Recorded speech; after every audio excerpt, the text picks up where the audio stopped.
Don't forget to subscribe. Afterwards, the wisest and most spiritual books from the greatest authors await you every day. And now buckle up, sit back and we'll begin. Carlos Castaneda. Book 3. The Journey to Ixtlan. Introduction. On Saturday, May 22, 1971, I went to Sonora, Mexico, to see Don Juan Matus, a Yaqui Indian sorcerer, with whom I had been associated since 1961. I thought that my visit on that day was going to be in no way different from the scores of times I had gone to see him in the 10 years I had been his apprentice. The events that took place on that day and on the following days, however, were momentous to me. On that occasion my apprenticeship came to an end. This was not an arbitrary withdrawal on my part, but a bona fide termination. I have already presented the case of my apprenticeship in 2 previous works. The Teachings of Don Juan and A Separate Reality. My basic assumption in both books has been that the articulation points in learning to be a sorcerer were the states of non-ordinary reality produced by the ingestion of psychotropic plants. In this respect, Don Juan was an expert in the use of 3 such plants: Datura anoxia, commonly known as Jimson weed, Lepidophora williamsii, known as payet, and a hallucinogenic mushroom of the genus psilocybe. My perception of the world through the effects of those psychotropics had been so bizarre and impressive that I was forced to assume that such states were the only avenue to communicating and learning what Don Juan was attempting to teach me. That assumption was erroneous. For the purposes of avoiding any misunderstandings about my work with Don Juan, I would like to clarify the following issues at this point. So far I have made no attempt whatsoever to place Don Juan in a cultural milieu. The fact that he considers himself to be a Yaqui Indian does not mean that his knowledge of sorcery is known to or practiced by the Yaqui Indians in general. All the conversations that Don Juan and I have had throughout the apprenticeship were conducted in Spanish, and only because of his thorough command of that language was I capable of obtaining complex explanations of his system of beliefs. I have maintained the practice of referring to that system as sorcery, and I have also maintained the practice of referring to Don Juan as a sorcerer, because these were categories he himself used. Since I was capable of writing down most of what was said in the beginning of the apprenticeship, and everything that was said in the later phases of it, I gathered voluminous field notes. In order to render those notes readable and still preserve the dramatic unity of Don Juan's teachings, I have had to edit them, but what I have deleted is, I believe, immaterial to the points I want to raise. In the case of my work with Don Juan, I have limited my efforts solely to viewing him as a sorcerer and to acquiring membership in his knowledge. For the purpose of presenting my argument, I must first explain the basic premise of sorcery as Don Juan presented it to me. He said that for a sorcerer, the world of everyday life is not real or out there as we believe it is. For a sorcerer, reality, or the world we all know, is only a description.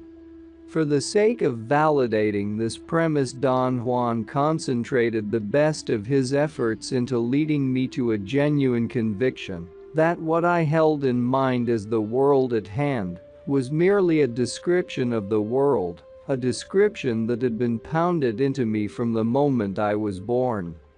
He pointed out that everyone who comes into contact with a child is a teacher who incessantly describes the world to him, until the moment when the child is capable of perceiving the world as it is described.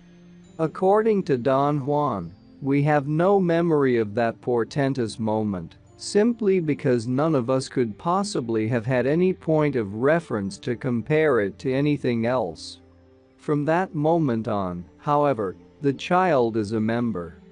He knows the description of the world, and his membership becomes full-fledged, I suppose, when he is capable of making all the proper perceptual interpretations which, by conforming to that description, validate it. For Don Juan, then, the reality of our day-to-day life consists of an endless flow of perceptual interpretations which we, the individuals who share a specific membership, have learned to make in common. The idea that the perceptual interpretations that make up the world have a flow is congruous with the fact that they run uninterruptedly and are rarely, if ever, open to question. In fact, the reality of the world we know is so taken for granted that the basic premise of sorcery, that our reality is merely one of many descriptions, could hardly be taken as a serious proposition. Fortunately, in the case of my apprenticeship, Don Juan was not concerned at all with whether or not I could take his proposition seriously, and he proceeded to elucidate his points, in spite of my opposition, my disbelief, and my inability to understand what he was saying. Thus, as a teacher of sorcery, Don Juan endeavored to describe the world to me from the very first time we talked. My difficulty in grasping his concepts and methods stemmed from the fact that the units of his description were alien and incompatible with those of my own. His contention was that he was teaching me how to see as opposed to merely looking, and that stopping the world was the first step to seeing. For years I had treated the idea of stopping the world as a cryptic metaphor that really did not mean anything. It was only during an informal conversation that took place towards the end of my apprenticeship that I came to fully realize its scope and importance as one of the main propositions of Don Juan's knowledge. Don Juan and I had been talking about different things in a relaxed and unstructured manner. I told him about a friend of mine and his dilemma with his 9-year-old son.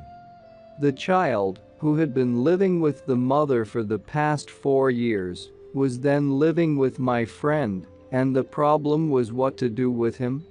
According to my friend, the child was a misfit in school. He lacked concentration and was not interested in anything. He was given to tantrums, disruptive behavior, and to running away from home. "Your friend certainly does have a problem," Don Juan said, laughing. I wanted to keep on telling him all the terrible things the child had done, but he interrupted me. "There is no need to say any more about that poor little boy," he said. "There is no need for you or for me to regard his actions in our thoughts one way or another." His manner was abrupt and his tone was firm, but then he smiled. "What can my friend do?" I asked. "The worst thing he could do is to force that child to agree with him," Don Juan said. "What do you mean?" "I mean that child shouldn't be spanked or scared by his father when he doesn't behave the way he wants him to. How can he teach him anything if he isn't firm with him? Your friend should let someone else spank the child.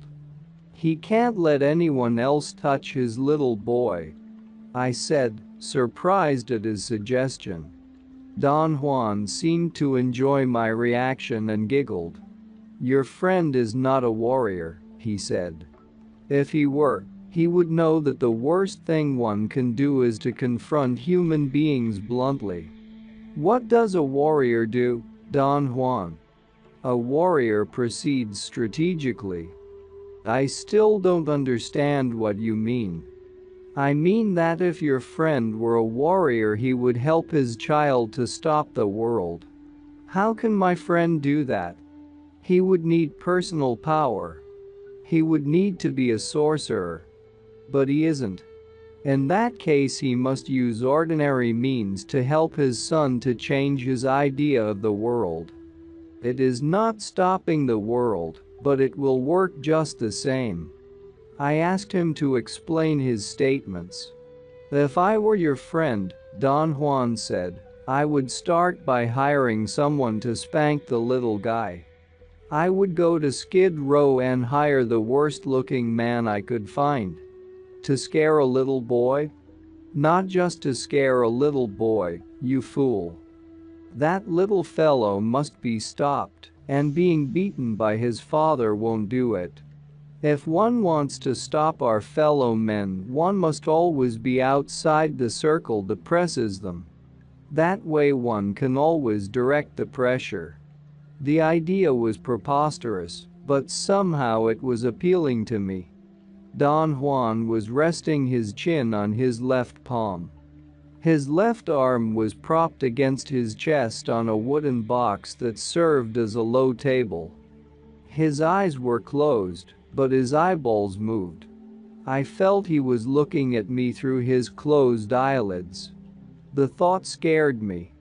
Tell me more about what my friend should do with his little boy, I said. Tell him to go to Skid Row and very carefully select an ugly-looking derelict, he went on. Tell him to get a young one. One who still has some strength left in him. Don Juan then delineated a strange strategy. I was to instruct my friend to have the man follow him or wait for him at a place where he would go with his son. The man, in response to a prearranged cue to be given after any objectionable behavior on the part of the child, was supposed to leap from a hiding place, pick the child up, and spank the living daylights out of him. After the man scares him, your friend must help the little boy regain his confidence in any way he can. If he follows this procedure 3 or 4 times, I assure you that child will feel differently towards everything. He will change his idea of the world. What if the fright injures him? Fright never injures anyone. What injures the spirit is having someone always on your back, beating you, telling you what to do and what not to do. When that boy is more contained, you must tell your friend to do one last thing for him. He must find some way to get to a dead child, perhaps in a hospital, or at the office of a doctor. He must take his son there and show the dead child to him. He must let him touch the corpse once with his left hand, on any place except the corpse's belly. After the boy does that, he will be renewed. The world will never be the same for him. I realized then that throughout the years of our association, Don Juan had been employing with me, although on a different scale, the same tactics he was suggesting my friend should use with his son. I asked him about it. He said that he had been trying all along to teach me how to stop the world. You haven't yet, he said, smiling. Nothing seems to work, because you are very stubborn. If you were less stubborn, however, by now you would probably have stopped the world with any of the techniques I have taught you. What techniques, Don Juan? Everything I have told you to do was a technique for stopping the world. A few months after that conversation, Don Juan accomplished what he had set out to do, to teach me to stop the world. That monumental event in my life compelled me to re-examine in detail my work of 10 years. It became evident to me that my original assumption about the role of psychotropic plants was erroneous. They were not the essential feature of the sorcerer's description of the world, but were only an aid to cement, so to speak, parts of the description which I had been incapable of perceiving otherwise. My insistence on holding on to my standard version of reality rendered me almost deaf and blind to Don Juan's aims. Therefore, it was simply my lack of sensitivity which had fostered their use. In reviewing the totality of my field notes, I became aware that Don Juan had given me the bulk of the new description at the very beginning of our association, in what he called techniques for stopping the world. I had discarded those parts of my field notes in my earlier works because they did not pertain to the use of psychotropic plants. I have now rightfully reinstated them in the total scope of Don Juan's teachings, and they comprise the first 17 chapters of this work. The last 3 chapters are the field notes covering the events that culminated in my stopping the world. In summing up, I can say that when I began the apprenticeship, there was another reality, that is to say, there was a sorcery description of the world, which I did not know. Don Juan, as a sorcerer and a teacher, taught me that description. The 10-year apprenticeship I have undergone consisted, therefore, in setting up that unknown reality by unfolding its description, adding increasingly more complex parts as I went along. The termination of the apprenticeship meant that I had learned a new description of the world in a convincing and authentic manner, and thus I had become capable of eliciting a new perception of the world, which matched its new description. In other words, I had gained membership. Don Juan stated that in order to arrive at seeing, one first had to stop the world. Stopping the world was indeed an appropriate rendition of certain states of awareness, in which the reality of everyday life is altered, because the flow of interpretation, which ordinarily runs uninterruptedly, has been stopped by a set of circumstances alien to that flow. In my case, the set of circumstances alien to my normal flow of interpretations was the sorcery description of the world. Don Juan's precondition for stopping the world was that one had to be convinced, in other words, one had to learn the new description in a total sense, for the purpose of pitting it against the old one, and in that way break the dogmatic certainty, which we all share, that the validity of our perceptions, or our reality of the world, is not to be questioned. After stopping the world, the next step was seeing. By that, Don Juan meant what I would like to categorize as responding to the perceptual solicitations of a world outside the description we have learned to call reality.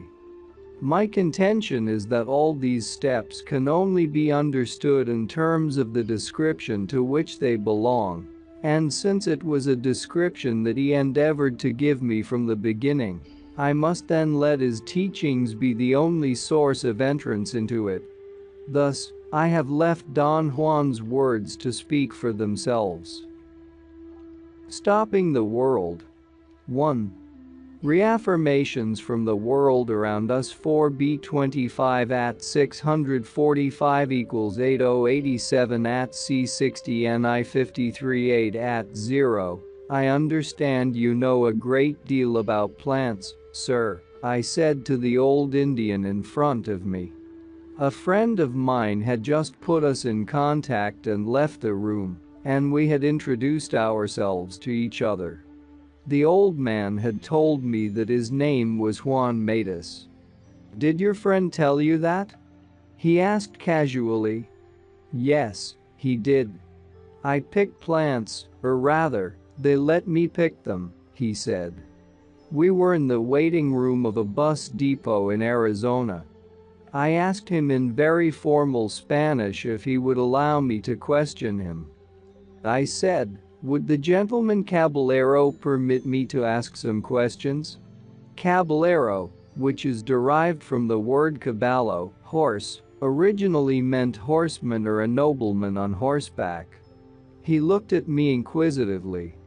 I'm a horseman without a horse, he said with a big smile, and then he added, I've told you that my name is Juan Matus. I liked his smile. I thought that, obviously, he was a man that could appreciate directness, and I decided to boldly tackle him with a request. I told him I was interested in collecting and studying medicinal plants. I said that my special interest was the uses of the hallucinogenic cactus, payet, which I had studied at length at the university in Los Angeles. I thought that my presentation was very serious. I was very contained and sounded perfectly credible to myself. The old man shook his head slowly, and I, encouraged by his silence, added that it would no doubt be profitable for us to get together and talk about payet. It was at that moment that he lifted his head and looked me squarely in the eyes. It was a formidable look. Yet it was not menacing or awesome in any way. It was a look that went through me.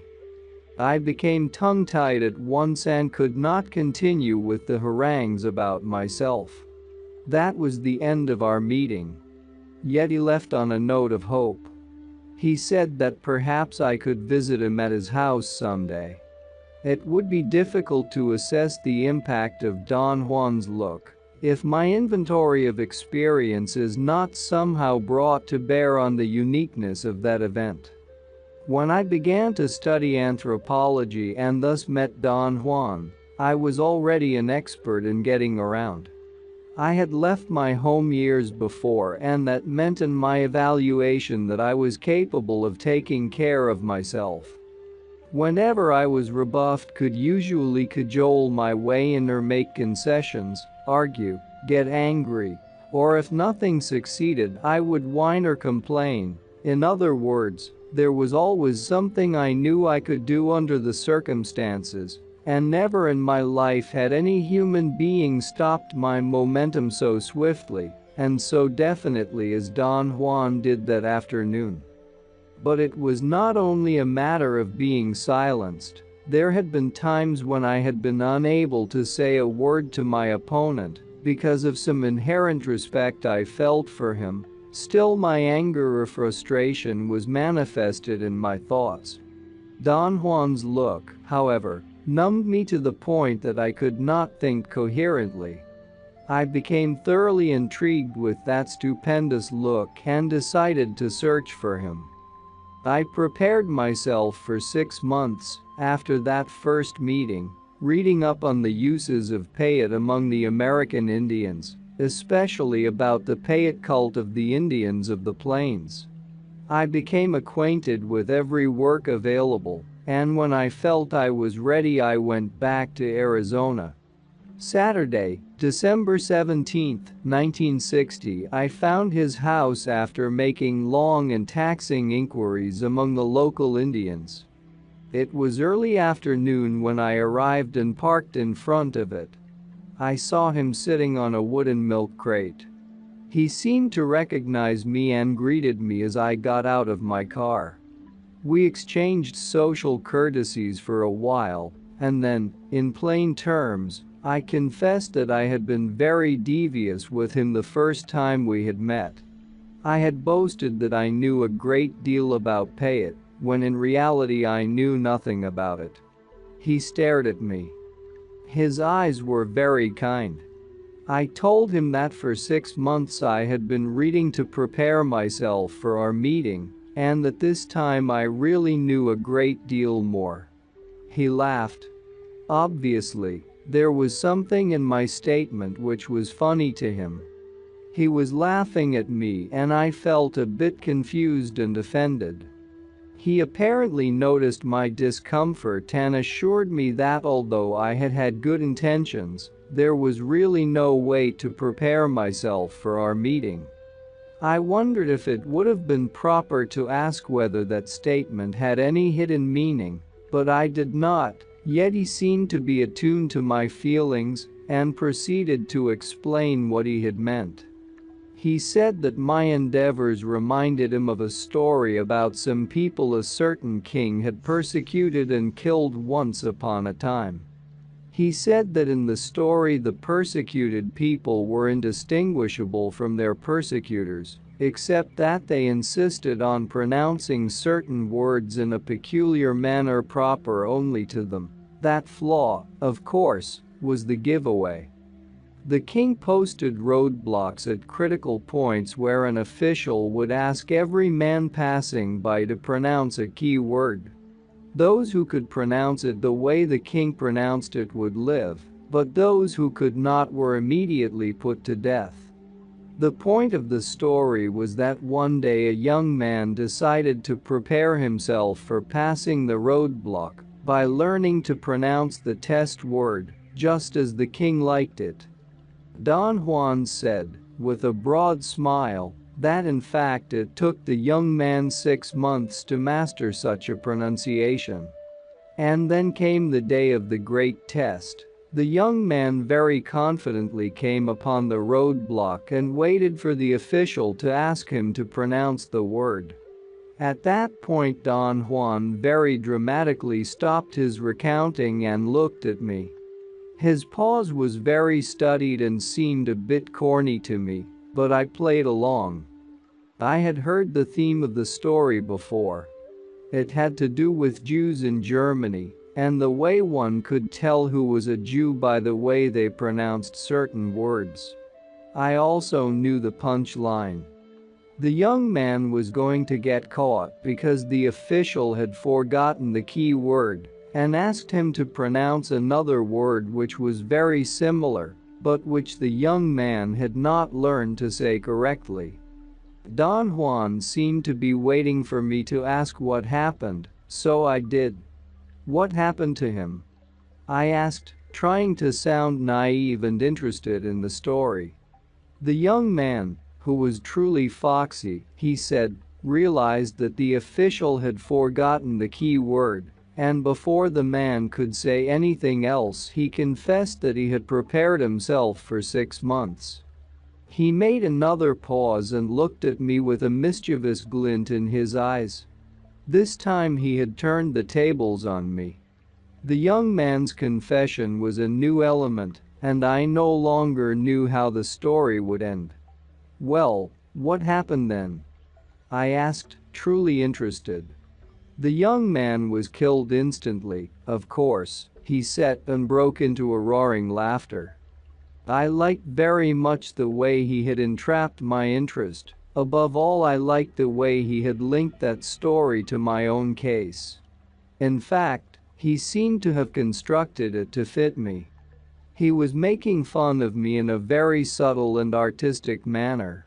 I laughed with him.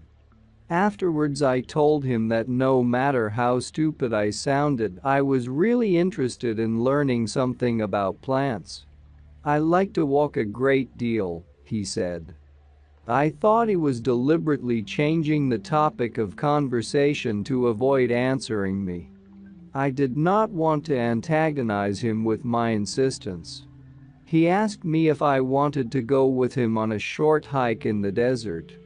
I eagerly told him that I would love to walk in the desert.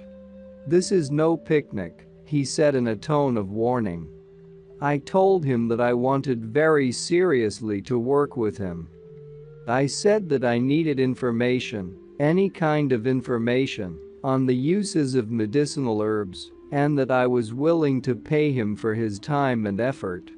You'll be working for me, I said. And I'll pay you wages. How much would you pay me?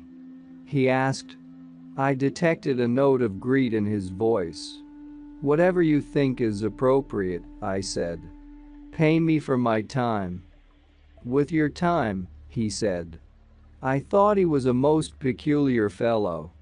I told him I did not understand what he meant. He replied that there was nothing to say about plants, thus to take my money would be unthinkable for him. He looked at me piercingly. What are you doing in your pocket?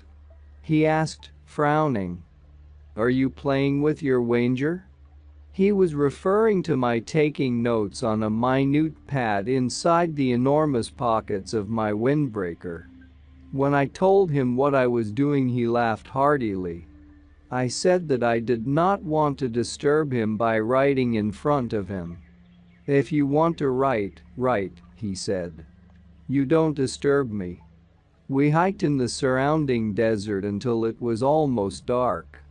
He did not show me any plants, nor did he talk about them at all. We stopped for a moment to rest by some large bushes. "Plants are very peculiar things," he said without looking at me. "They are alive and they feel." At the very moment he made that statement, a strong gust of wind shook the desert chaparral around us. The bushes made a rattling noise. "Do you hear that?" he asked me, putting his right hand to his ear as if he were aiding his hearing. "The leaves and the wind are agreeing with me." I laughed. The friend who had put us in contact had already told me to watch out because the old man was very eccentric. I thought the agreement with the leaves was one of his eccentricities.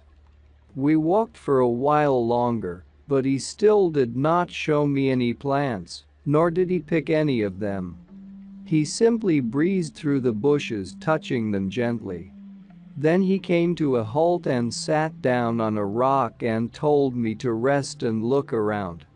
I insisted on talking. Once more I let him know that I wanted very much to learn about plants, especially payet. I pleaded with him to become my informant in exchange for some sort of monetary reward. "You don't have to pay me," he said. "You can ask me anything you want. I will tell you what I know, and then I will tell you what to do with it." He asked me if I agreed with the arrangement. I was delighted. Then he added a cryptic statement. "Perhaps there is nothing to learn about plants, because there is nothing to say about them." I did not understand what he had said or what he had meant by it. "What did you say?" I asked. He repeated the statement 3 times, and then the whole area was shaken by the roar of an Air Force jet flying low. "There. The world has just agreed with me," he said, putting his left hand to his ear. I found him very amusing. His laughter was contagious. "Are you from Arizona, Don Juan?" I asked, in an effort to keep the conversation centered around his being my informant. He looked at me and nodded affirmatively. His eyes seemed to be tired. I could see the white underneath his pupils. "Were you born in this locality?" He nodded his head again without answering me. It seemed to be an affirmative gesture, but it also seemed to be the nervous head shake of a person who is thinking. "And where are you from yourself?" he asked. "I come from South America," I said. "That's a big place. Do you come from all of it?" His eyes were piercing again as he looked at me. I began to explain the circumstances of my birth, but he interrupted me. "We are alike in this respect," he said. "I live here now, but I'm really a Yaqui from Sonora." "Is that so? I myself come from." He did not let me finish. I know," he said. "You are who you are, from wherever you are, as I am a Yaqui from Sonora." His eyes were very shiny, and his laughter was strangely unsettling. He made me feel as if he had caught me in a lie. I experienced a peculiar sensation of guilt. I had the feeling he knew something I did not know or did not want to tell. My strange embarrassment grew. He must have noticed it, for he stood up and asked me if I wanted to go eat in a restaurant in town.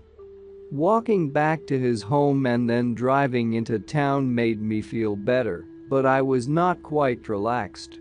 I somehow felt threatened, although I could not pinpoint the reason. I wanted to buy him some beer in the restaurant. He said that he never drank, not even beer. I laughed to myself. I did not believe him. The friend who had put us in contact had told me that the old man was plastered out of his mind most of the time.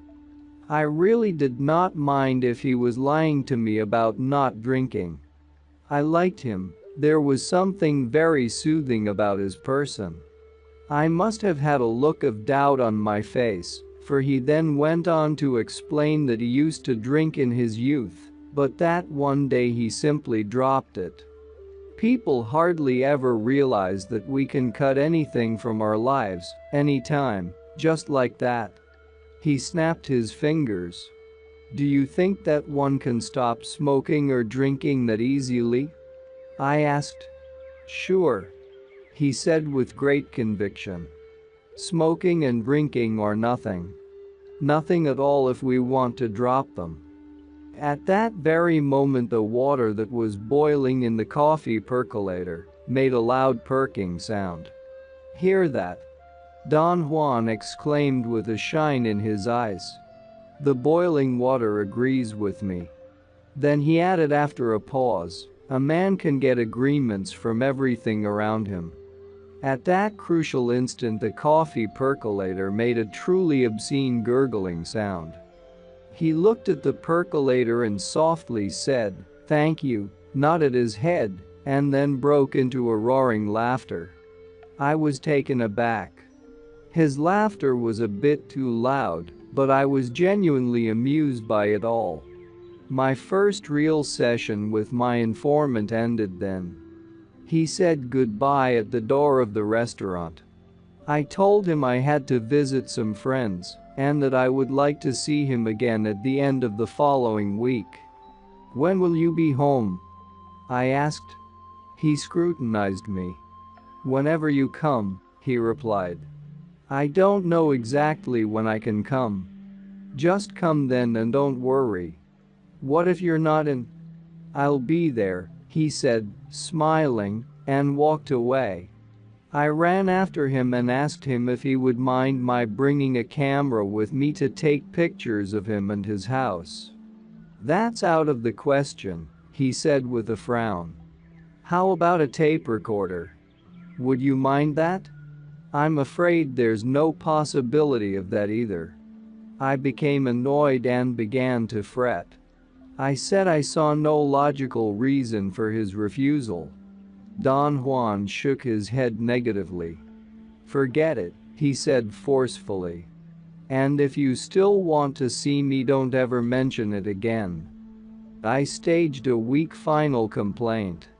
I said that pictures and recordings were indispensable to my work. He said that there was only one thing which was indispensable for anything we did. He called it the spirit. One can't do without the spirit, he said. And you don't have it. Worry about that and not about pictures. What do you? He interrupted me with a movement of his hand and walked backwards a few steps. Be sure to come back, he said softly and waved goodbye. Erasing personal history. Thursday, December 22, 1960. Don Juan was sitting on the floor by the door of his house with his back against the wall. He turned over a wooden milk crate and asked me to sit down and make myself at home. I offered him some cigarettes. I had brought a carton of them. He said he did not smoke, but he accepted the gift. We talked about the coldness of the desert nights and other ordinary topics of conversation. I asked him if I was interfering with his normal routine. He looked at me with a sort of frown and said he had no routines and that I could stay with him all afternoon if I wanted to. I had prepared some genealogy and kinship charts that I wanted to fill out with his help. I had also compiled, from the ethnographic literature, a long list of culture traits that were purported to belong to the Indians of the area. I wanted to go through the list with him and mark all the items that were familiar to him. I began with the kinship charts. What did you call your father? I asked. I called him Dad, he said with a very serious face.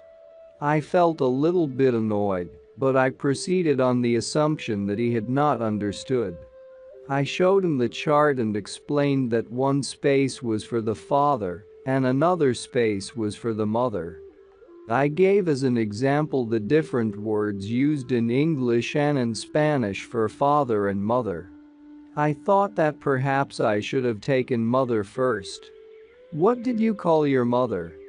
I asked. "I called her mom," he replied in a naive tone. "I mean, what other words did you use to call your father and mother? How did you call them?" I said, trying to be patient and polite. He scratched his head and looked at me with a stupid expression. "Golly," he said. "You got me there. Let me think." After a moment's hesitation, he seemed to remember something, and I got ready to write. "Well," he said, as if he were involved in serious thought, "how else did I call them? I called them hey, hey dad. Hey, hey mom." I laughed against my desire. His expression was truly comical, and at that moment I did not know whether he was a preposterous old man pulling my leg or whether he was really a simpleton. Using all the patience I had, I explained to him that these were very serious questions and that it was very important for my work to fill out the forms. I tried to make him understand the idea of a genealogy and personal history. "What were the names of your father and mother?" I asked.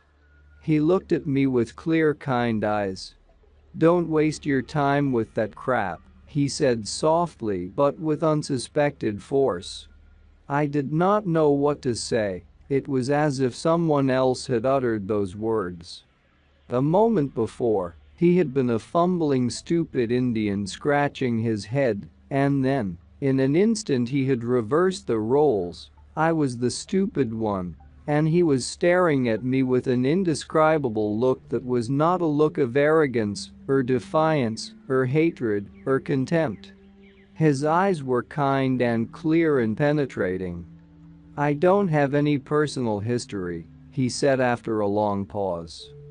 "One day I found out that personal history was no longer necessary for me, and, like drinking, I dropped it."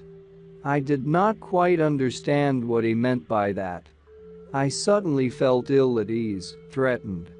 I reminded him that he had assured me that it was all right to ask him questions. He reiterated that he did not mind at all. "I don't have personal history anymore," he said and looked at me probingly. "I dropped it one day when I felt it was no longer necessary." I stared at him, trying to detect the hidden meanings of his words. "How can one drop one's personal history?" I asked in an argumentative mood. "One must first have the desire to drop it," he said. "And then one must proceed harmoniously to chop it off, little by little." "Why should anyone have such a desire?" I exclaimed. I had a terribly strong attachment to my personal history. My family roots were deep. I honestly felt that without them my life had no continuity or purpose. "Perhaps you should tell me what you mean by dropping one's personal history," I said. "To do away with it, that's what I mean," he replied cuttingly. I insisted that I must not have understood the proposition. "Take you for instance," I said. "You are a Yaqui. You can't change that." "Am I?" he asked, smiling. "How do you know that?" "True," I said. "I can't know that with certainty at this point, but you know it, and that is what counts. That's what makes it personal history." I felt I had driven a hard nail in. "The fact that I know whether I am a Yaqui or not does not make it personal history," he replied. "Only when someone else knows that does it become personal history. And I assure you that no one will ever know that for sure." I had written down what he had said in a clumsy way. I stopped writing and looked at him. I could not figure him out. I mentally ran through my impressions of him, the mysterious and unprecedented way he had looked at me during our first meeting, The charm with which he had claimed that he received agreement from everything around him, his annoying humor and his alertness, his look of bona fide stupidity when I asked about his father and mother, and then the unsuspected force of his statements which had snapped me apart. "You don't know what I am, do you?" he said as if he were reading my thoughts. "You will never know who or what I am, because I don't have a personal history." He asked me if I had a father. I told him I did. He said that my father was an example of what he had in mind. He urged me to remember what my father thought of me. "Your father knows everything about you," he said. "So he has you all figured out. He knows who you are and what you do, and there is no power on earth that can make him change his mind about you." Don Juan said that everybody that knew me had an idea about me, and that I kept feeding that idea with everything I did. "Don't you see?" he asked dramatically. "You must renew your personal history by telling your parents, your relatives, and your friends everything you do. On the other hand, if you have no personal history, no explanations are needed, nobody is angry or disillusioned with your acts. And above all, no one pins you down with their thoughts." Suddenly the idea became clear in my mind. I had almost known it myself, but I had never examined it. Not having personal history was indeed an appealing concept, at least on the intellectual level. It gave me, however, a sense of loneliness which I found threatening and distasteful. I wanted to discuss my feelings with him, but I kept myself in check. Something was terribly incongruous in the situation at hand. I felt ridiculous trying to get into a philosophical argument with an old Indian who obviously did not have the sophistication of a university student. Somehow he had led me away from my original intention of asking him about his genealogy. "I don't know how we ended up talking about this when all I wanted was some names for my charts," I said, trying to steer the conversation back to the topic I wanted. "It's terribly simple," he said. "The way we ended up talking about it was because I said that to ask questions about one's past is a bunch of crap." His tone was firm. I felt there was no way to make him budge, so I changed my tactics. "Is this idea of not having personal history something that the Yaquis do?" I asked. "It's something that I do." "Where did you learn it?" "I learned it during the course of my life." "Did your father teach you that?" "No. Let's say that I learned it by myself, and now I am going to give you its secret, so you won't go away empty-handed today." He lowered his voice to a dramatic whisper. I laughed at his histrionics. I had to admit that he was stupendous at that. The thought crossed my mind that I was in the presence of a born actor. "Write it down," he said patronizingly. "Why not? You seem to be more comfortable writing." I looked at him, and my eyes must have betrayed my confusion. He slapped his thighs and laughed with great delight. "It is best to erase all personal history," he said slowly, as if giving me time to write it down in my clumsy way, "because that would make us free from the encumbering thoughts of other people." I could not believe that he was actually saying that. I had a very confusing moment. He must have read in my face my inner turmoil and used it immediately. "Take yourself, for instance," he went on saying. "Right now you don't know whether you are coming or going. And that is so, because I have erased my personal history. I have, little by little, created a fog around me in my life. And now nobody knows for sure who I am or what I do." "But you yourself know who you are, don't you?" I interjected. "You bet I don't," he exclaimed and rolled on the floor, laughing at my surprised look. He had paused long enough to make me believe that he was going to say that he did know, as I was anticipating it. His subterfuge was very threatening to me. I actually became afraid. "That is the little secret I am going to give you today," he said in a low voice. "Nobody knows my personal history. Nobody knows who I am or what I do. Not even I." He squinted his eyes. He was not looking at me but beyond me over my right shoulder. He was sitting cross-legged, his back was straight, and yet he seemed to be so relaxed. At that moment he was the very picture of fierceness. I fancied him to be an Indian chief, a red-skinned warrior in the romantic frontier sagas of my childhood. My romanticism carried me away, and the most insidious feeling of ambivalence enveloped me. I could sincerely say that I liked him a great deal, and in the same breath I could say that I was deadly afraid of him. He maintained that strange stare for a long moment. "How can I know who I am when I am all this?" he said, sweeping the surroundings with a gesture of his head. Then he glanced at me and smiled. "Little by little you must create a fog around yourself. You must erase everything around you until nothing can be taken for granted, until nothing is any longer for sure or real. Your problem now is that you're too real. Your endeavors are too real, your moods are too real. Don't take things so for granted. You must begin to erase yourself." "What for?" I asked belligerently. It became clear to me then that he was prescribing behavior for me. All my life I had reached a breaking point when someone attempted to tell me what to do. The mere thought of being told what to do put me immediately on the defensive.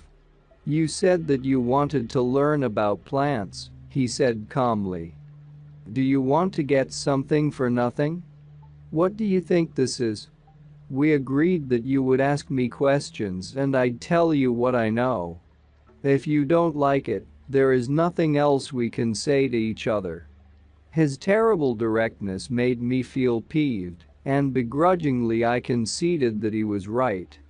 "Let's put it this way then," he went on. "If you want to learn about plants, since there is really nothing to say about them, you must, among other things, erase your personal history." "How?" I asked. "Begin with simple things, such as not revealing what you really do. Then you must leave everyone who knows you well. This way you'll build up a fog around yourself." "But that's absurd," I protested. "Why shouldn't people know me? What's wrong with that?" "What's wrong is that once they know you, you are an affair taken for granted, and from that moment on you won't be able to break the tie of their thoughts. I personally like the ultimate freedom of being unknown. No one knows me with steadfast certainty, the way people know you, for instance. But that would be lying." "I'm not concerned with lies or truths," he said severely. "Lies are lies only if you have personal history." I argued that I did not like to deliberately mystify people or mislead them. His reply was that I misled everybody anyway. The old man had touched a sore spot in my life. I did not pause to ask him what he meant by that or how he knew that I mystified people all the time. I simply reacted to his statement, defending myself by means of an explanation. I said that I was painfully aware that my family and my friends believed I was unreliable, when in reality I had never told a lie in my life. "You always knew how to lie," he said. "The only thing that was missing was that you didn't know why to do it. Now you do." I protested. "Don't you see that I'm really sick and tired of people thinking that I'm unreliable?" I said. "But you are unreliable," he replied with conviction. "Damn it to hell, man, I am not," I exclaimed. My mood, instead of forcing him into seriousness, made him laugh hysterically. I really despised the old man for all his cockiness. Unfortunately, he was right about me. After a while I calmed down and he continued talking. "When one does not have personal history," he explained, "nothing that one says can be taken for a lie. Your trouble is that you have to explain everything to everybody, compulsively, and at the same time you want to keep the freshness, the newness of what you do.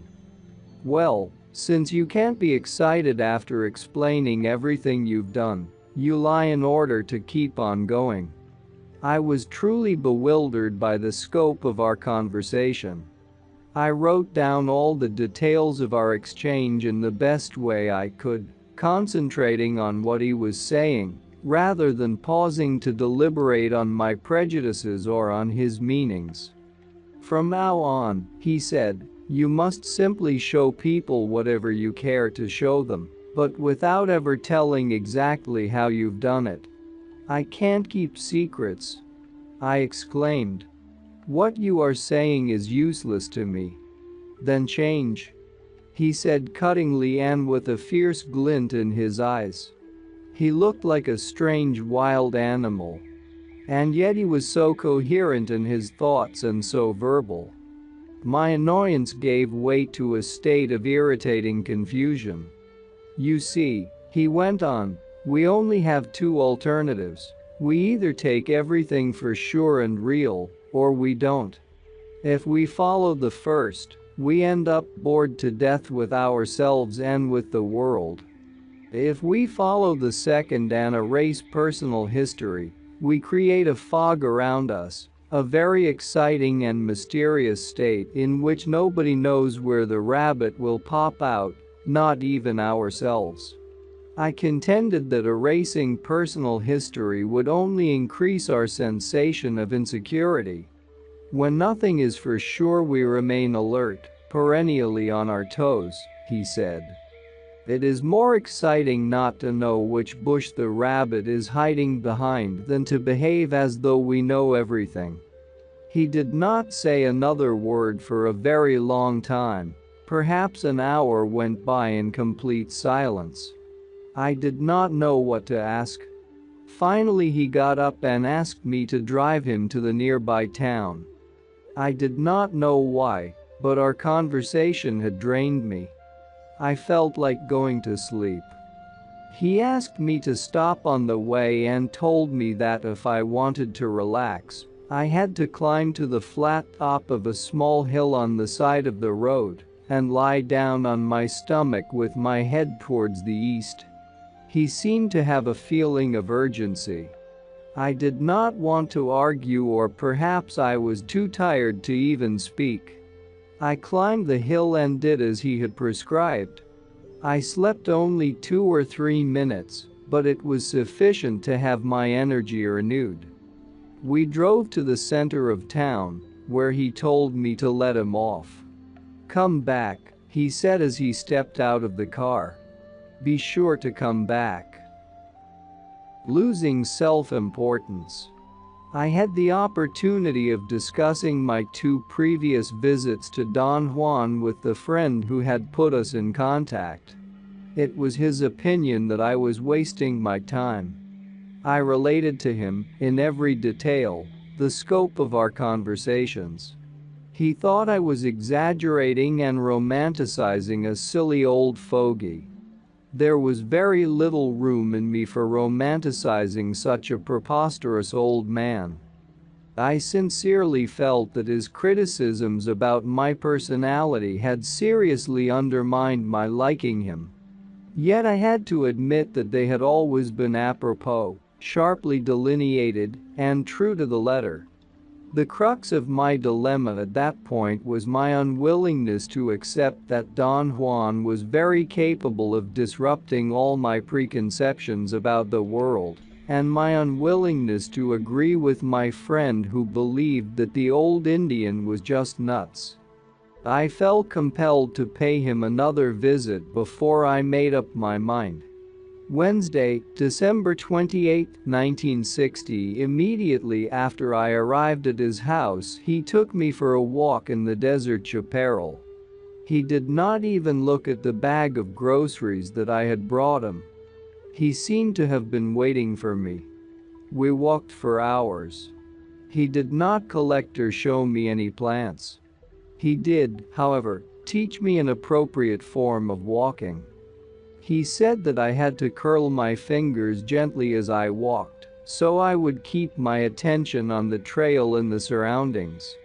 He claimed that my ordinary way of walking was debilitating, and that one should ever carry anything in the hands. If things had to be carried, one should use a knapsack or any sort of carrying net or shoulder bag. His idea was that by forcing the hands into a specific position, one was capable of greater stamina and greater awareness. I saw no point in arguing and curled my fingers as he had prescribed and kept on walking. My awareness was in no way different, nor was my stamina. We started our hike in the morning and we stopped to rest around noon. I was perspiring and tried to drink from my canteen, but he stopped me by saying that it was better to have only a sip of water. He cut some leaves from a small yellowish bush and chewed them. He gave me some and remarked that they were excellent, and if I chewed them slowly my thirst would vanish. It did not, but I was not uncomfortable either. He seemed to have read my thoughts and explained that I had not felt the benefits of the right way of walking or the benefits of chewing the leaves, because I was young and strong, and my body did not notice anything because it was a bit stupid. He laughed. I was not in a laughing mood, and that seemed to amuse him even more.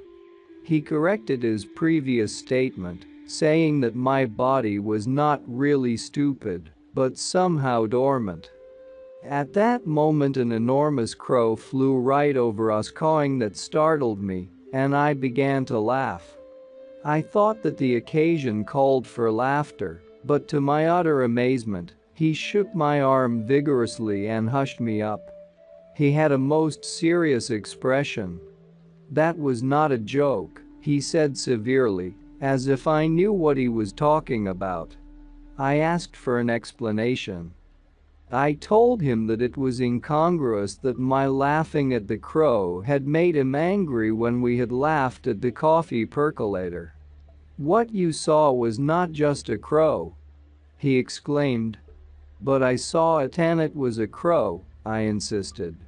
"You saw nothing, you fool," he said in a gruff voice. His rudeness was uncalled for.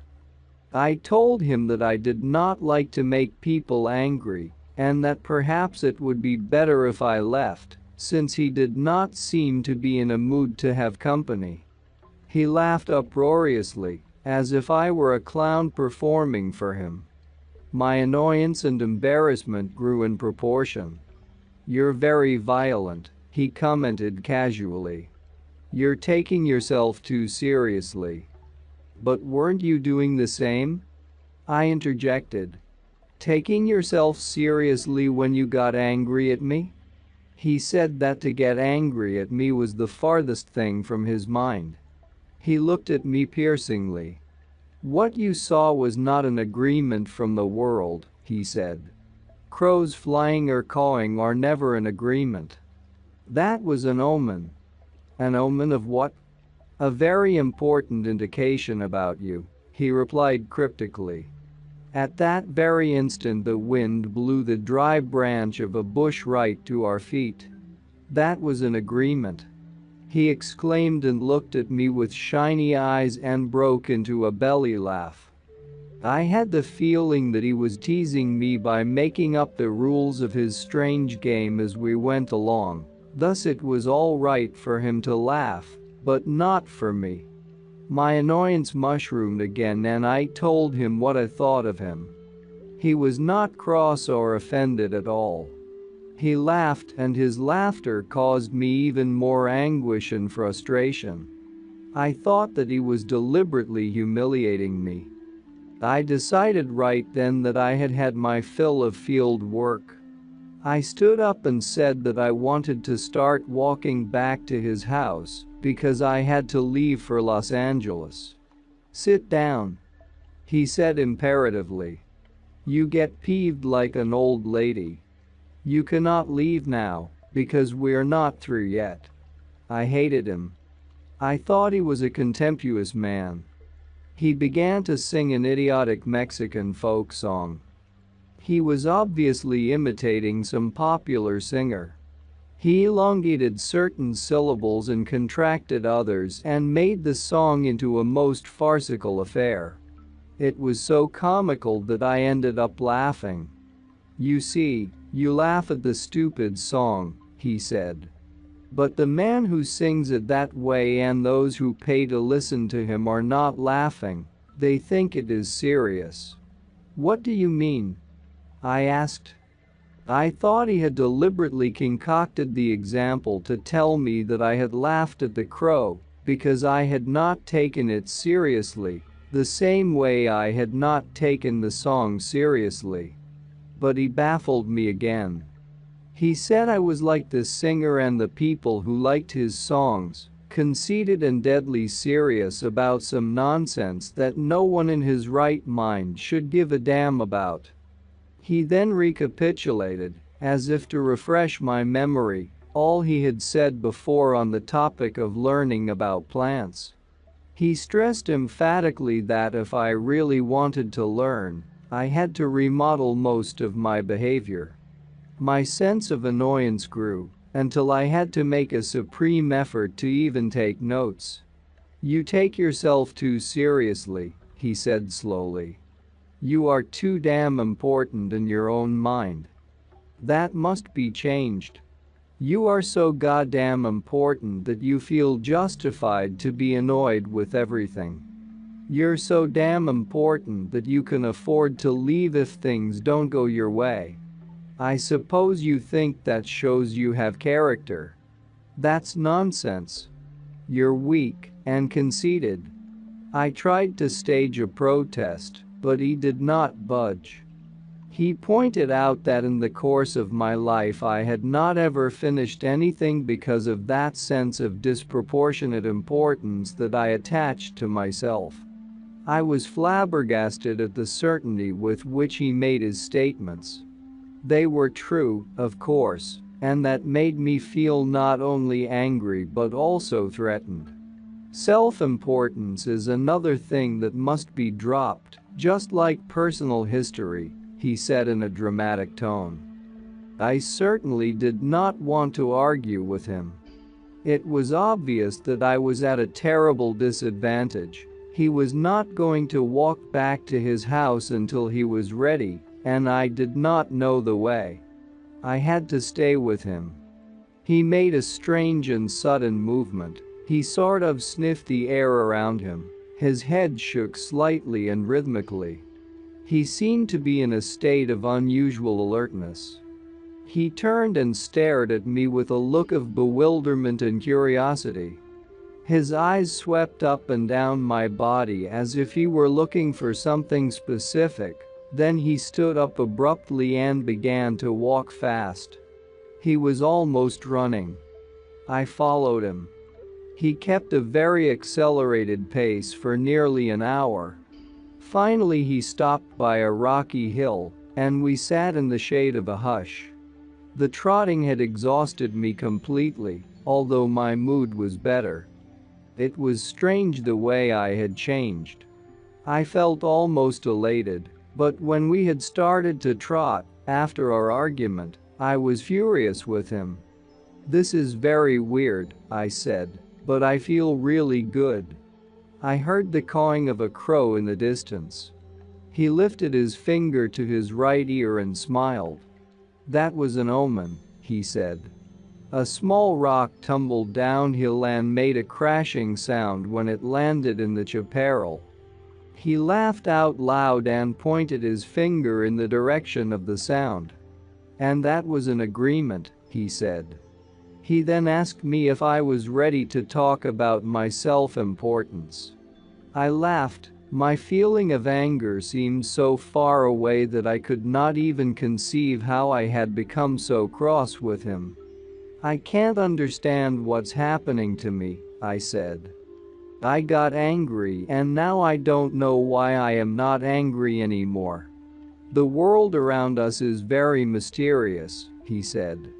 It doesn't yield its secrets easily. I liked his cryptic statements. They were challenging and mysterious. I could not determine whether they were filled with hidden meanings or whether they were just plain nonsense. If you ever come back to the desert here, he said, stay away from that rocky hill where we stopped today. Avoid it like the plague. Why? What's the matter? This is not the time to explain it, he said. Now we are concerned with losing self-importance. As long as you feel that you are the most important thing in the world, you cannot really appreciate the world around you. You are like a horse with blinders, all you see is yourself apart from everything else. He examined me for a moment. I am going to talk to my little friend here, he said, pointing to a small plant. He kneeled in front of it and began to caress it and to talk to it. I did not understand what he was saying at first, but then he switched languages and talked to the plant in Spanish. He babbled inanities for a while. Then he stood up. It doesn't matter what you say to a plant, he said. You can just as well make up words. What's important is the feeling of liking it and treating it as an equal. He explained that a man who gathers plants must apologize every time for taking them and must assure them that someday his own body will serve as food for them. So, all in all, the plants and ourselves are even, he said. Neither we nor they are more or less important. Come on, talk to the little plant, he urged me. Tell it that you don't feel important anymore. I went as far as kneeling in front of the plant, but I could not bring myself to speak to it. I felt ridiculous and laughed. I was not angry, however. Don Juan patted me on the back and said that it was all right, that at least I had contained my temper. From now on, talk to the little plants, he said. Talk until you lose all sense of importance. Talk to them until you can do it in front of others. Go to those hills over there and practice by yourself. I asked if it was all right to talk to the plants silently, in my mind. He laughed and tapped my head. No, he said. You must talk to them in a loud and clear voice if you want them to answer you.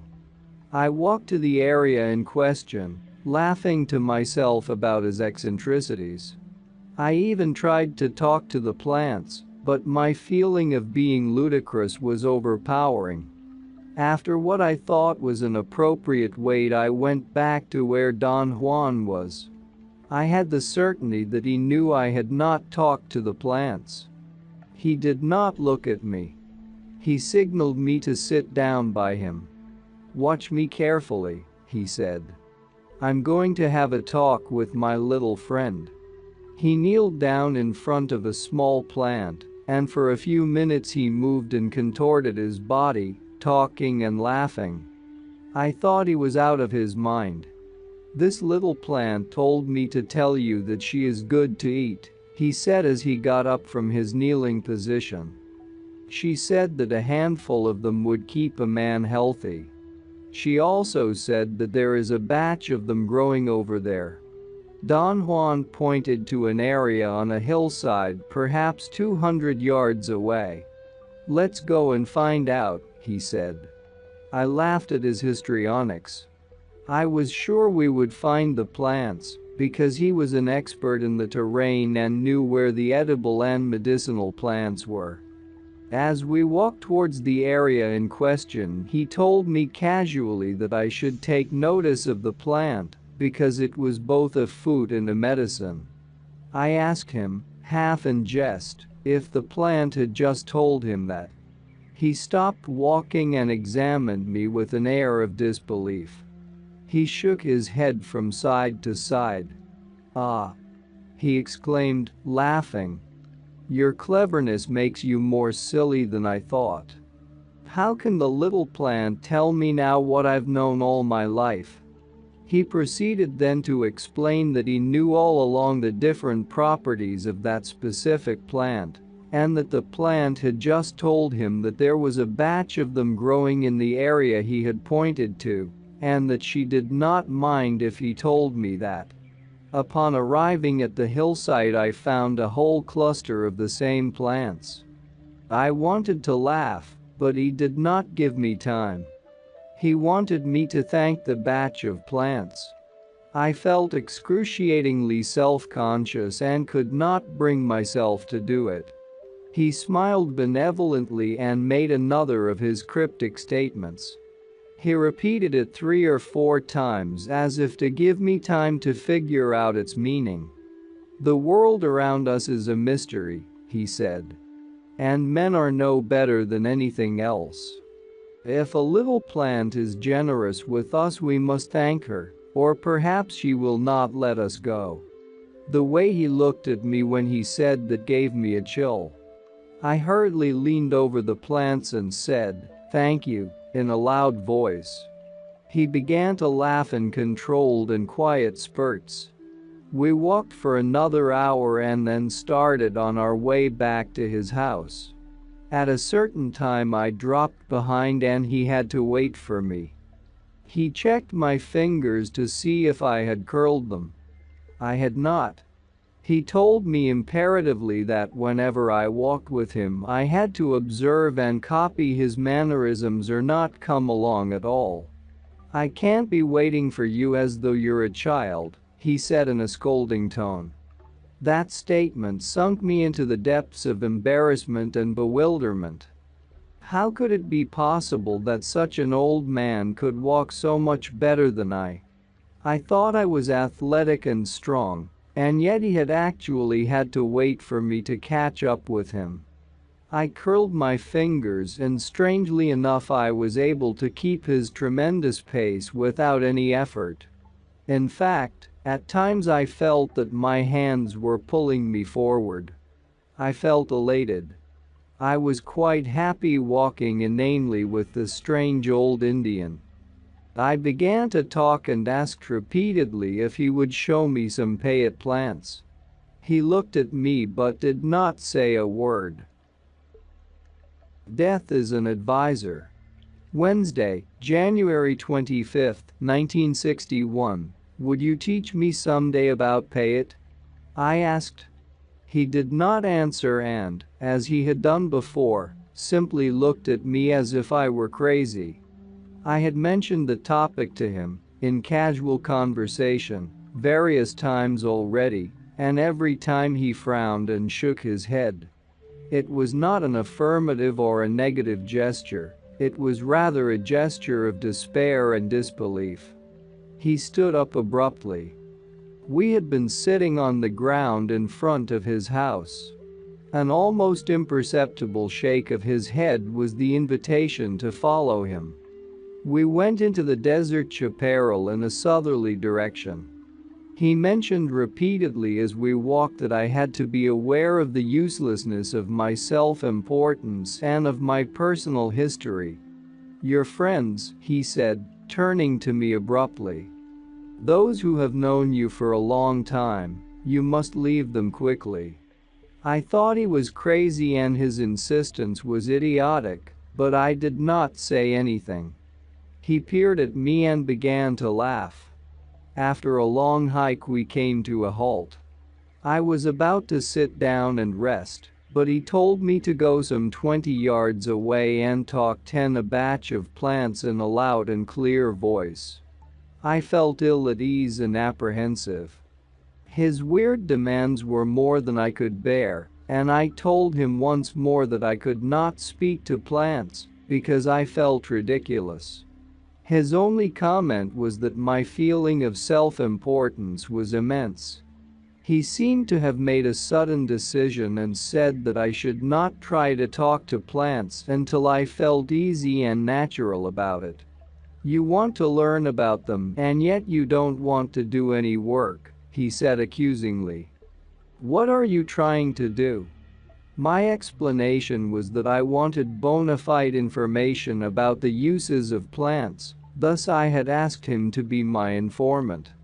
I had even offered to pay him for his time and trouble. "You should take the money," I said. "This way we both would feel better. I could then ask you anything I want to because you would be working for me, and I would pay you for it. What do you think of that?" He looked at me contemptuously and made an obscene sound with his mouth, making his lower lip and his tongue vibrate by exhaling with great force. "That's what I think of it," he said and laughed hysterically at the look of utmost surprise that I must have had on my face. It was obvious to me that he was not a man I could easily contend with. In spite of his age, he was ebullient and unbelievably strong. I had had the idea that, being so old, he could have been the perfect informant for me.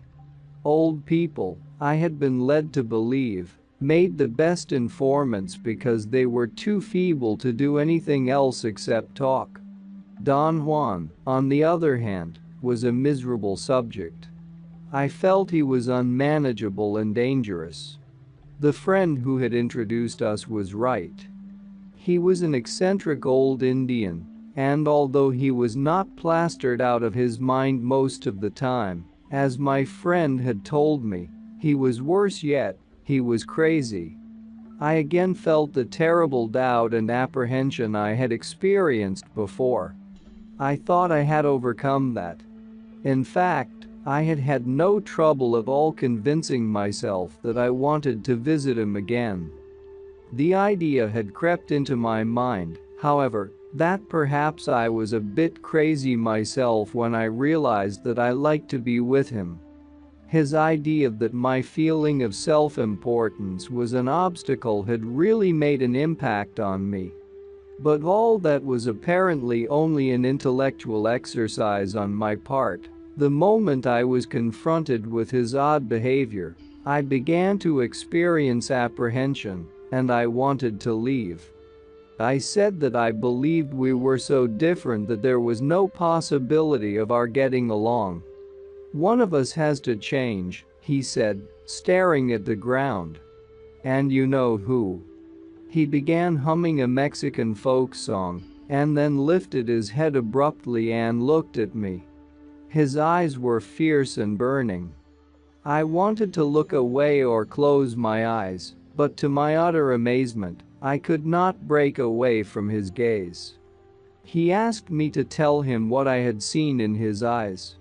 I said that I saw nothing, but he insisted that I had to voice what his eyes had made me feel aware of.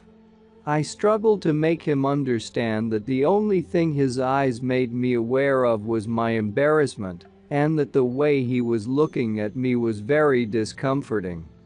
He did not let go. He kept a steady stare. It was not an outright menacing or mean look, it was rather a mysterious but unpleasant gaze. He asked me if he reminded me of a bird. "A bird?" I exclaimed. He giggled like a child and moved his eyes away from me. "Yes," he said softly. "A bird, a very funny bird."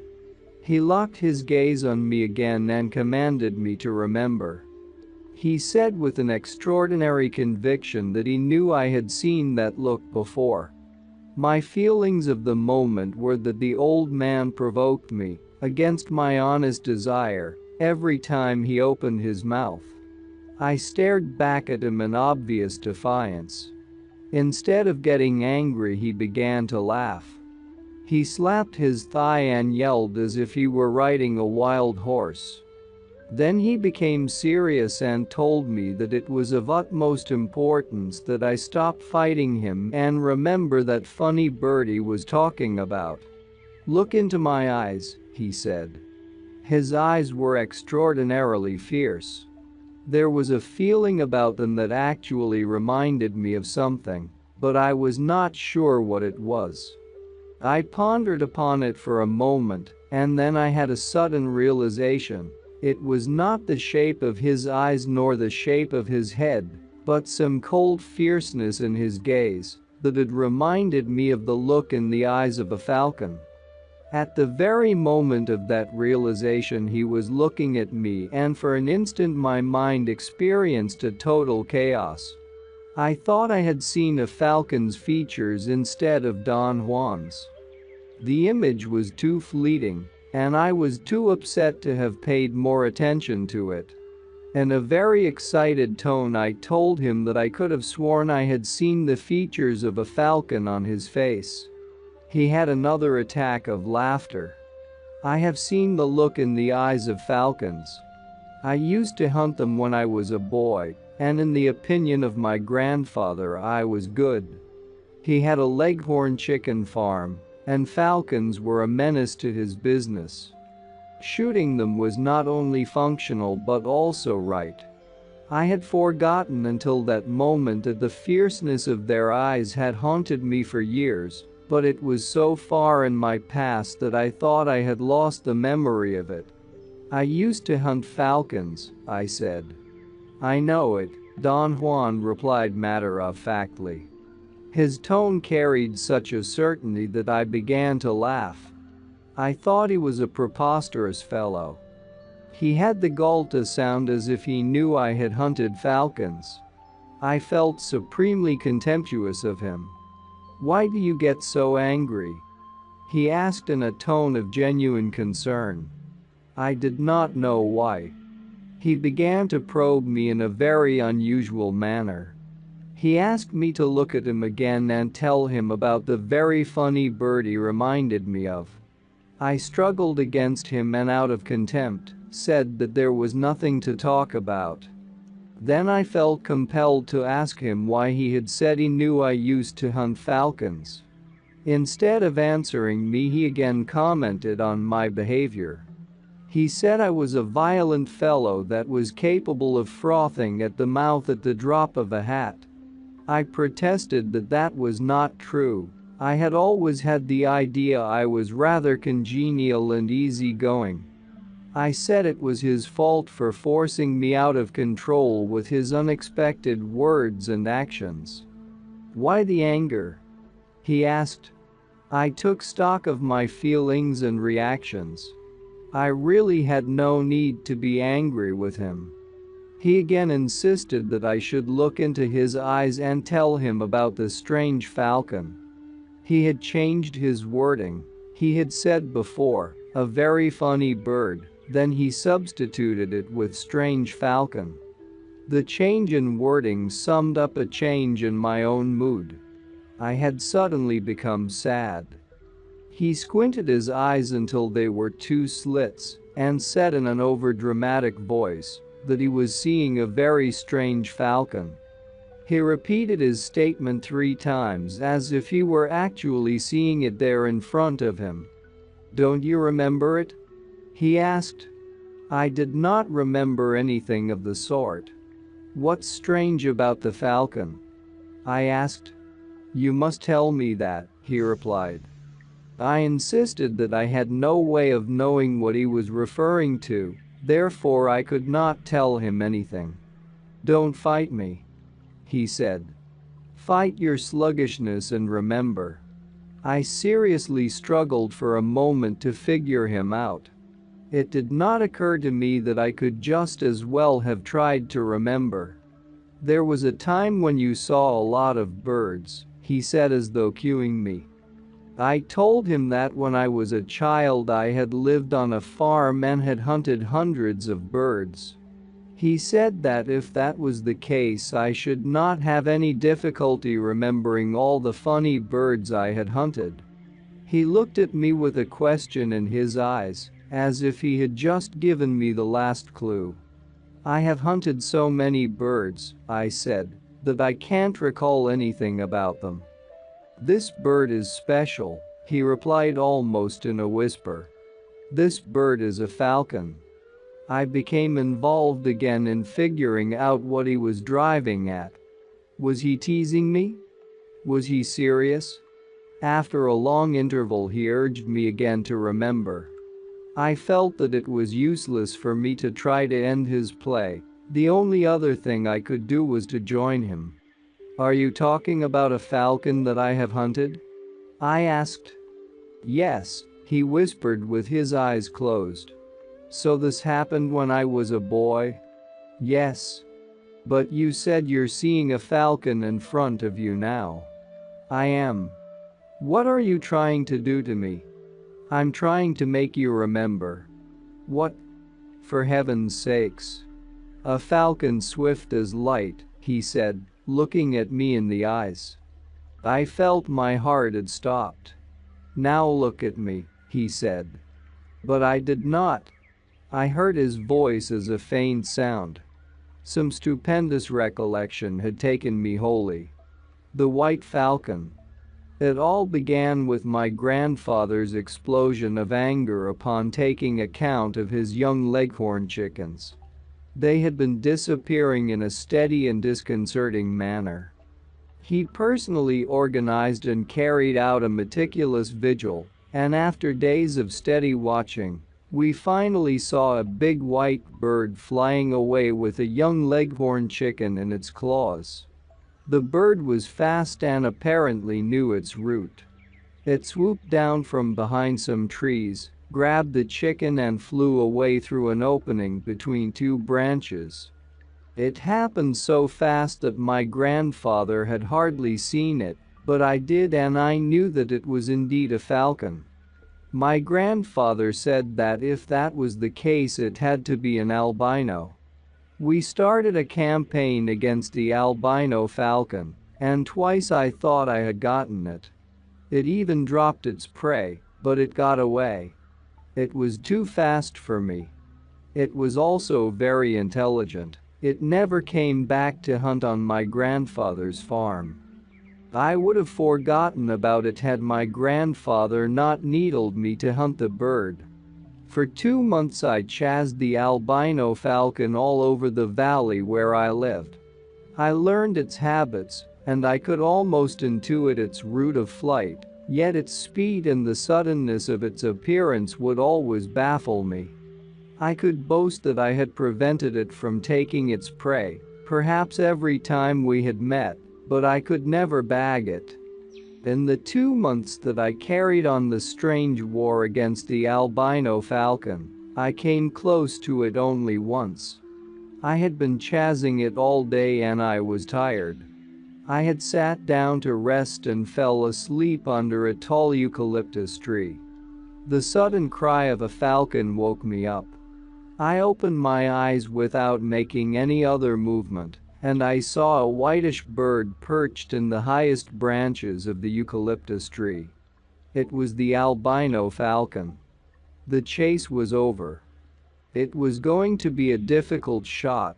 I was lying on my back, and the bird had its back turned to me. There was a sudden gust of wind, and I used it to muffle the noise of lifting my .22 long rifle to take aim. I wanted to wait until the bird had turned or until it had begun to fly so I would not miss it. But the albino bird remained motionless. In order to take a better shot, I would have needed to move, and the falcon was too fast for that. I thought that my best alternative was to wait. And I did, a long, interminable time. Perhaps what affected me was the long wait, or perhaps it was the loneliness of the spot where the bird and I were. I suddenly felt a chill up my spine, and in an unprecedented action I stood up and left. I did not even look to see if the bird had flown away. I never attached any significance to my final act with the albino falcon. However, it was terribly strange that I did not shoot it. I had shot dozens of falcons before. On the farm where I grew up, shooting birds or hunting any kind of animal was a matter of course. Don Juan listened attentively as I told him the story of the albino falcon. "How did you know about the white falcon?" I asked when I had finished. "I saw it," he replied. "Where?" "Right here in front of you." I was not in an argumentative mood anymore. "What does all this mean?" I asked. He said that a white bird like that was an omen, and that not shooting it down was the only right thing to do. "Your death gave you a little warning," he said with a mysterious tone. "It always comes as a chill." "What are you talking about?" I said nervously. He really made me nervous with his spooky talk. "You know a lot about birds," he said. "You've killed too many of them. You know how to wait. You have waited patiently for hours." "I know that. I am seeing it." His words caused a great turmoil in me. I thought that what annoyed me the most about him was his certainty. I could not stand his dogmatic assuredness about issues in my own life that I was not sure of myself. I became engulfed in my feelings of dejection, and I did not see him leaning over me until he actually had whispered something in my ear. I did not understand at first, and he repeated it. He told me to turn around casually and look at a boulder to my left. He said that my death was there staring at me, and if I turned when he signaled me I might be capable of seeing it. He signaled me with his eyes. I turned and I thought I saw a flickering movement over the boulder. A chill ran through my body, the muscles of my abdomen contracted involuntarily, and I experienced a jolt, a spasm. After a moment I regained my composure, and I explained away the sensation of seeing the flickering shadow as an optical illusion caused by turning my head so abruptly. "Death is our eternal companion," Don Juan said with a most serious air. "It is always to our left, at an arm's length. It was watching you when you were watching the white falcon. It whispered in your ear, and you felt its chill, as you felt it today. It has always been watching you. It always will until the day it taps you." He extended his arm and touched me lightly on the shoulder, and at the same time he made a deep clicking sound with his tongue. The effect was devastating. I almost got sick to my stomach. "You're the boy who stalked game and waited patiently, as death waits. You know very well that death is to our left, the same way you were to the left of the white falcon." His words had the strange power to plunge me into an unwarranted terror. My only defense was my compulsion to commit to writing everything he said. "How can anyone feel so important when we know that death is stalking us?" he asked. I had the feeling my answer was not really needed. I could not have said anything anyway. A new mood had possessed me. "The thing to do when you're impatient," he proceeded, "is to turn to your left and ask advice from your death. An immense amount of pettiness is dropped if your death makes a gesture to you, or if you catch a glimpse of it, or if you just have the feeling that your companion is there watching you." He leaned over again and whispered in my ear that if I turned to my left suddenly, upon seeing his signal, I could again see my death on the boulder. His eyes gave me an almost imperceptible signal, but I did not dare to look. I told him that I believed him, and that he did not have to press the issue any further, because I was terrified. He had one of his roaring belly laughs. He replied that the issue of our death was never pressed far enough. And I argued that it would be meaningless for me to dwell upon my death, since such a thought would only bring discomfort and fear. "You're full of crap," he exclaimed. Death is the only wise advisor that we have. Whenever you feel, as you always do, that everything is going wrong and you're about to be annihilated, turn to your death and ask if that is so. Your death will tell you that you're wrong, that nothing really matters outside its touch. Your death will tell you, I haven't touched you yet. He shook his head and seemed to be waiting for my reply. I had none. My thoughts were running rampant. He had delivered a staggering blow to my egotism. The pettiness of being annoyed with him was monstrous in the fight of my death. I had the feeling he was fully aware of my change of mood. He had turned the tide in his favor. He smiled and began to hum a Mexican tune. Yes, he said softly after a long pause. One of us here has to change, and fast. One of us here has to learn again that death is the hunter, and that it is always to one's left. One of us here has to ask death's advice and drop the cursed pettiness that belongs to men that live their lives as if death will never tap them. We remained quiet for more than an hour, then we started walking again. We meandered in the desert chaparral for hours. I did not ask him if there was any purpose to it, it did not matter. Somehow he had made me recapture an old feeling, something I had quite forgotten, the sheer joy of just moving around without attaching any intellectual purpose to it. I wanted him to let me catch a glimpse of whatever I had seen on the boulder. Let me see that shadow again, I said. You mean your death, don't you? He replied with a touch of irony in his voice. For a moment I felt reluctant to voice it. Yes, I finally said. Let me see my death once again. Not now, he said. You're too solid. I beg your pardon? He began to laugh, and for some unknown reason his laughter was no longer offensive and insidious, as it had been in the past. I did not think that it was different, from the point of view of its pitch, or its loudness, or the spirit of it. The new element was my mood. In view of my impending death, my fears and annoyance were nonsense. Let me talk to plants then, I said. He roared with laughter. You're too good now, he said, still laughing. You go from one extreme to the other. Be still. There is no need to talk to plants unless you want to know their secrets, and for that you need the most unbending intent. So save your good wishes. There is no need to see your death either. It is sufficient that you feel its presence around you.